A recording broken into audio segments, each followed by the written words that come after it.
Jefa de Gobierno Clara Brugada anuncia nuevos beneficios para las personas de la Ciudad de México. Checa todo el video.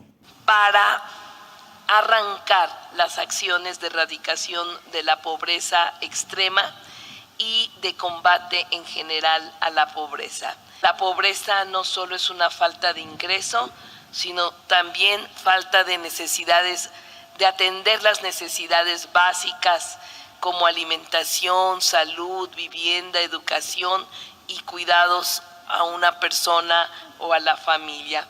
Hoy 17 de octubre, que es considerado justamente por la Asamblea General de las Naciones Unidas como el Día Internacional para la Erradicación de la Pobreza.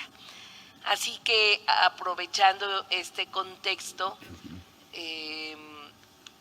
vamos a dar a conocer una carta de principios contra la pobreza para la Ciudad de México. Y en esta carta se encuentran nuestros compromisos y acciones que vamos a emprender para lograr una de las metas más importantes de este gobierno, que es combatir la pobreza en la ciudad y eliminar la pobreza extrema de la Ciudad de México. Esos son los objetivos principales y por supuesto que tenemos aquí en la Ciudad de México una situación de pobreza que nuestra secretaria de Bienestar va a presentar un diagnóstico de cómo estamos. Sin embargo, para nosotros el tema de la pobreza es fundamental porque las líneas generales y ejes de este gobierno tienen que ir bajo una perspectiva integral que logre permanentemente en todas las acciones combatir la pobreza, entendiendo como pobreza esa máxima desigualdad, la expresión mayor de desigualdad, la negación de los derechos fundamentales y una situación que atenta contra la dignidad humana. Así que la pobreza no solo es una falta de ingreso, sino también falta de necesidades, de atender las necesidades básicas como alimentación, salud, vivienda, educación y cuidados a una persona o a la familia. Aquí en este periodo de 6 años que se gobierna desde la Cuarta Transformación, se ha avanzado en este tema. Así que la tasa oficial de la pobreza multidimensional, según Coneval, cayó 43.9% en 2020 y 36.3% en 2022. Eso significa que 8.8 millones de mexicanos salieron de la pobreza y 800,000 de ellos en esta Ciudad de México. Tomando en cuenta esto, pues para nosotros significa en este inicio de gobierno reafirmar nuestra convicción de luchar contra la pobreza como un imperativo moral y un deber de este gobierno.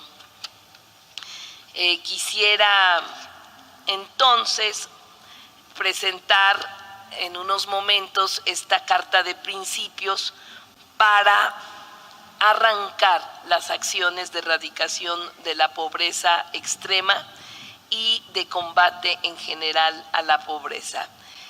La obra que vamos a llevar a cabo en este gobierno va a ser justamente el vehículo que tenga como objetivo la disminución de la pobreza. Nos importa mucho estar dentro de la agenda de las Naciones Unidas, de la Agenda 2030, y para ello pues vamos a acelerar nuestras acciones para que al final de este gobierno y que coincide con esta agenda, podamos nosotros avanzar en logros importantes en la disminución de la pobreza y en especial la eliminación de la pobreza extrema. Le voy a pedir a la secretaria de Bienestar que nos hable sobre los números de la pobreza en la ciudad. Muchas gracias, jefa de gobierno. Muy buenos días a todas, a todos. Es un honor compartir esta mesa y en este Día Internacional para erradicar la pobreza extrema. Quisiera decirles que en la Ciudad de México se tiene el Consejo de Evaluación que mide la pobreza de manera distinta que a nivel federal y es de las cifras a las que yo me voy a referir. Adelante, por favor. Quisiera comentar con ustedes que se hace a través del método de medición integrada de la pobreza, que es un método que permite evaluar el avance en el acceso a los derechos económicos y sociales de la población en la Ciudad de México. Y tenemos 3 dimensiones muy importantes, que es el ingreso, que se mide la pobreza por ingreso, la de tiempo, que por ejemplo el Coneval no la incluye en sus mediciones, pero que en situaciones tan complejas como una ciudad tan urbanizada, con tanto tráfico, con tantos movimientos, es muy importante el tiempo y además en materia de cuidados del derecho al tiempo libre es fundamental tener información sobre este tema. Y el otro es el grado de satisfacción de las necesidades básicas que incluye educación, salud, vivienda, todos los demás derechos. Este método está construido con umbrales de satisfacción que contribuyen al avance de los derechos sociales porque impulsa políticas que vayan encaminadas a mejorar sustancialmente la calidad de vida de los capitalinos. Entonces, nos interesa no nada más que tengan una vivienda, sino que ésta verdaderamente no tenga condiciones de precariedad, que esté en una condición digna y que realmente la gente se sienta bien en sus espacios cotidianos o en su ingreso, etcétera. Y también pues nos permite evaluar las políticas sociales. Adelante, por favor. Bueno, vamos a identificar, un tema muy importante para la construcción de la política que va a presentar nuestra jefa de gobierno es precisamente la identificación de las carencias y de qué población se tiene que atender. Entonces, con el método que yo les estoy comentando, que es del método de medición integrada de la pobreza, en el 2022, que es el último dato con el que se cuentan, esta es información que está hecha con la Encuesta Nacional de Ingresos y Gastos de los Hogares, que la levanta el INEGI. En la ciudad, en 2022, habían 55% de hogares presentó algún grado de pobreza. El 45% de los hogares tiene satisfechas todas sus necesidades y a un nivel realmente de satisfacción y de derechos. Entonces nos falta avanzar un poco más.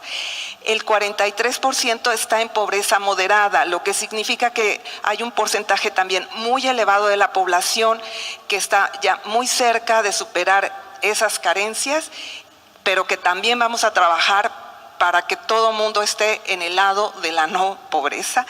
Y finalmente está el tema de los hogares en situación de pobreza extrema, que van a formar parte de toda esta estrategia de lucha contra la pobreza, pero se les va a dar una prioridad y se va a atender de manera más, activa por parte del gobierno de la ciudad. Y en esta situación se encontraban 353.213 hogares en 2002, en donde habitaban 1.333.000 personas. Entre las carencias que destacan es el tema del ingreso. las personas que más pobreza tienen, las que se encuentran en pobreza extrema, tienen la necesidad, digamos, son personas que trabajan mucho, muchas horas, ese es el perfil del pobre extremo, que trabaja mucho, que no tiene acceso a la seguridad social, que tiene trabajos informales y que gana salarios o ingresos bajos. Entonces, la política de empleo va a ser muy importante y los acuerdos con los empresarios y para promover la formalización del empleo también lo será. La segunda dimensión que también tiene relevancia en la ciudad es la pobreza de tiempo, y de ahí la relevancia de las políticas que vamos a tener y que va a presentar la jefa de gobierno en materia de cuidados, movilidad, esparcimiento, utopías, toda esa parte para contribuir a la liberación del tiempo del trabajo no remunerado y de los traslados y de que se tenga acceso para el cuidado. Y finalmente, la tercera dimensión, que es de necesidades básicas. Ahí donde tenemos, digamos, como el gran reto, sobre todo es en la dimensión de vivienda. Son las carencias asociadas a la vivienda la que nos está, digamos, haciendo que se presenten estas situaciones. Hay un tema no nada más de precariedad en los materiales, sino también de hacinamiento, porque las personas en situación de pobreza extrema generalmente son familias muy grandes y viven en viviendas muy pequeñas. Entonces hay que contribuir a que digamos, esta política de vivienda apoyando fuertemente a las familias y sobre todo a las familias con niñas y niños, porque también esa es otra de las características que tiene la pobreza extrema, que existe un número muy relevante de niñas y niños en esa condición. Entonces vamos a tener también toda la política que tiene que ver con el apoyo a las personas que están, digamos, con niñas y niños pequeños en la ciudad, va a contribuir a mejorar la situación de vida. Recuerda, soy tu servidor y amigo el licenciado Robert. Te invito a que te suscribas, a que compartas, me regales tu like y atento porque van a iniciar ya los censos.